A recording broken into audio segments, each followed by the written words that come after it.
The topic Morgan and I decided to research was the 1930s Depression, also known as the Great Depression, which was the largest downturn in industrial history. The economy boomed in the 1920s. This was also referred to as the Roaring Twenties. During this time period, the nation's total wealth increased significantly. Many people were buying cars, house appliances, etc., which helped boost the economic health. One of the biggest problems the Roaring Twenties faced was production. During this era, a majority of the nation's factories were built further north, so people who lived in the South started to migrate towards places like New York, where factories were more common. Eventually, the influx of people moving to these places flooded the shops and bought everything new that these cities had to offer, like cars and new appliances. Everybody bought all these fascinating things as soon as they moved, so that when the economy needed their money the most, no one was buying anything because they already had a new car or a new fridge, so they didn't have a use for a new one. Factories began producing more than they could sell. During the 1920s, the stock market was known for its chances of making people rich. Ranges from all poverty levels, rich to poor, put all their savings into the market hoping to make it big as some did before them. October 24th and 29th of 1929, the stock market crashed, losing millions of dollars. Cars and home appliances were often bought with credit, so when the market crashed and everybody lost their money, the banks couldn't give any money to people because they had gone out to the people who used credit or needed that loan from the bank after the crash. When more people put money into the stock market, the prices rose, meaning more people had to spend more money to enter. At the time, unemployment was at a high and people were falling into debt, relying on the stock market. The economy was greatly affected by the Great Depression. The United States is where the Depression was generally the worst.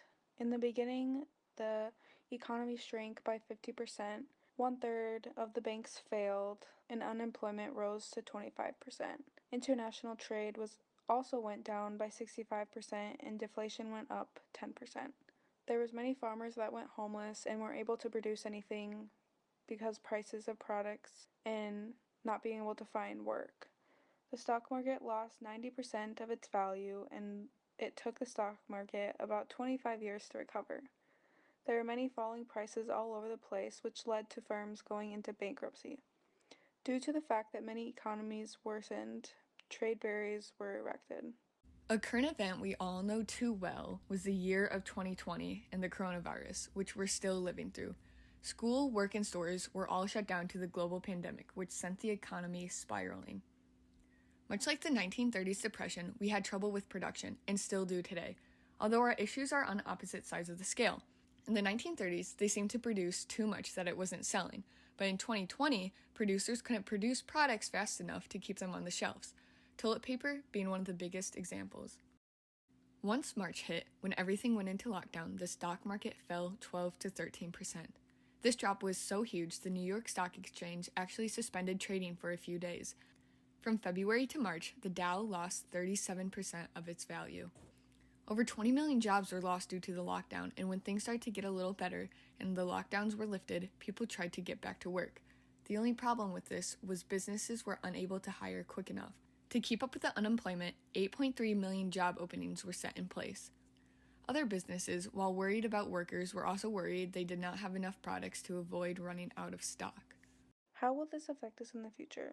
One of them is the New Deal, which is a series of government initiatives and programs aimed at ending the economic devastation of the Great Depression.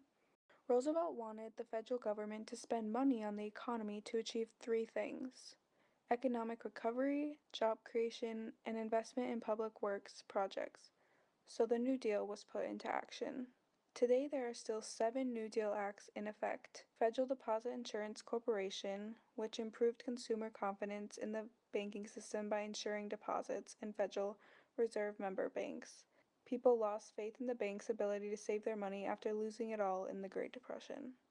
There is also the Federal National Mortgage Association, which was to purchase loans from private lenders, freeing up capital so those lenders could fund new loans. Another one is the National Labor Relations Board, which improved working conditions and employee rights. Securities and Exchange Commissions is another one, which restore consumer confidence in the securities markets. All investors, whether large institutions or private individuals, have access to certain basic facts about an investment prior to buying it and so long as they hold it.